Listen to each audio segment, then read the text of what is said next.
Hi, everybody at Foothills Club. My name is Sarah McNamara, and I am the grant writer at Our Family Services. And as you can see, I'm coming at you from home right now. And with me is... Hi, I manage our teen shelter. I am not at home right now because we don't get to close. So I am coming to you sort of live from the shelter itself. So that's the thing about our family right now is that anyone who can work from home does, but because of the nature of what we do, all of our line staff are still out in the community doing the services that we always do, and in most cases doing a lot more than they're normally asked to do. So for those of you who don't know about Our Family Services, I guess when you think of a homeless person, oftentimes what comes to mind might be like a person with a grocery cart or a person with a cardboard sign. And that is one way that homelessness looks, but not the only way that homelessness looks. And so here at Our Family Services, the homeless populations that we serve are youth and families. And so it might be more like your cashier at the grocery store aged out of the foster care system and doesn't have all their adulting skills, and so they're couch surfing, or like a kid on the playground with her mom that just looks like they're playing. They might have slept in their car last night. So those are the kind of people that we serve. While we do have a lot of programs and services outside of the homelessness arena, what I really want to do is kind of drill down on telling you all about the program that you have so generously given us a grant for, and that is our Reunion House Teen Shelter. And so because Cindy is the heart and the management of that, I'm going to hand it over to her so she can tell you a little bit more about who we serve at Reunion House and what we do. Sarah, you actually really made a good point. It's hard to visualize homeless children. They are really good at blending in. They're hanging out with their friends. They don't want you to know that they're homeless. But they do exist. There's hundreds of them in Tucson. So we have a shelter. We are the only shelter in Southern Arizona that houses teens under the age of 18. There's shelters for adults. We're the only ones for children who don't have adult parents with them. We have 20 beds. We are set up to take care of all of their needs. We feed them, we clothe them. We would normally be taking them to school and out to the movies and, to the sporting events and to school dances and all that kind of stuff that a normal teen does. Usually the kiddos stay here for about 23 days. So that's not a lot of time to have an impact on their life, but it does give them, at least it gives them 23 days to feel normal, to be stabilized, to know that they have a meal coming regularly every day, to know that they have a ride to school every day. One of the things that we actually pride ourselves in is that we do not pull them out of their school of origin. We drive them to and from school normally, every single day. It doesn't matter if the school is 30 miles away, we still take them to school so that we don't have that disruption in their life. We're set up kind of like a college dorm is how I describe Reunion House. We have 2 beds to a room. Boys are on one side of the building and girls are on the other side of the building. We've got a washing machine. We teach them how to wash their clothes. We do provide all their meals, but if they're interested in learning how to cook, we'll help them learn how to cook. And we just kind of do all the things that a normal teen wants and needs while they're growing up and getting ready to turn 18. Thank you, Cindy. So, while a normal stay at Reunion House is about 3 weeks, sometimes a little more, usually what happens is that if a young person is floating around on the streets or couch surfing, part of what happens when we get them to Reunion House is we help them figure out what their next steps are. So oftentimes why it's called Reunion House is that we may help them reunite with their biological family, with whatever family they came from. It might also be getting them into the foster care system. Maybe they're running away from a really abusive situation and they haven't really been able to trust adults or trust any authority figure. And so Reunion House is kind of a safe landing place for a young person while they figure out what their next steps are. There's something else I was going to say about that, but I can't think of it right now. The other thing that we do while they're there is that we connect them with healthcare, with counseling, We make sure that they go to the dentist. So even though it's not like an incredibly long time, we really kind of help a young person be prepared to be more successful and to have more permanency and stability in their lives.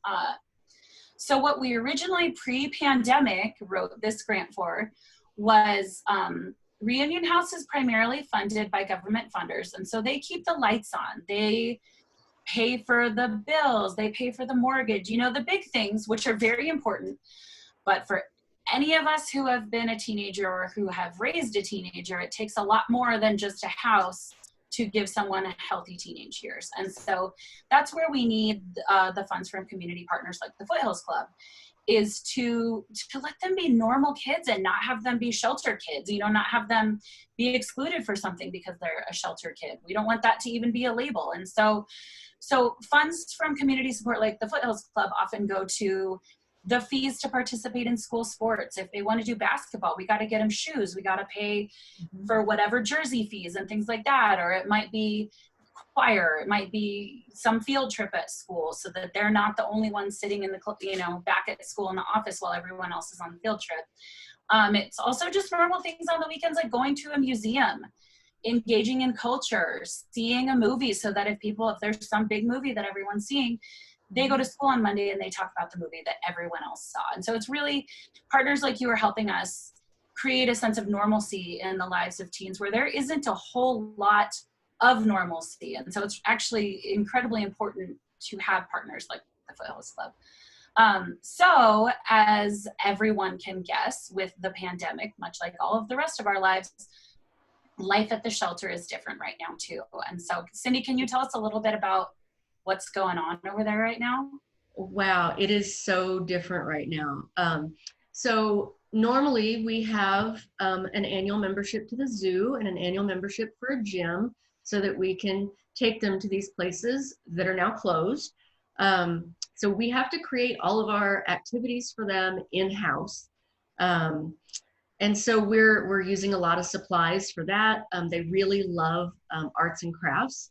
And so we have to order those online because the arts and crafts store isn't even open right now. They're spending more time here, so that's more food. Usually they're out during the day, so we only have them for breakfast and dinner and a late night snack, and now they're here twice as long during the day. We're cleaning literally 4 times as much as we did before the pandemic because we are in close quarters. There could be 20 of us under one roof. We want to make sure that we are not spreading germs.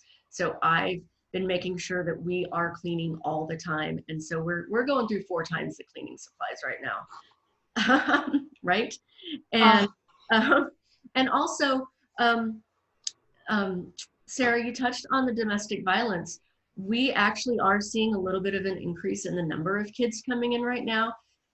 They are an byproduct of domestic violence. So sometimes they're leaving those violent situations now. So we have more kids here for more hours in the day, and their stays are becoming a little bit longer too.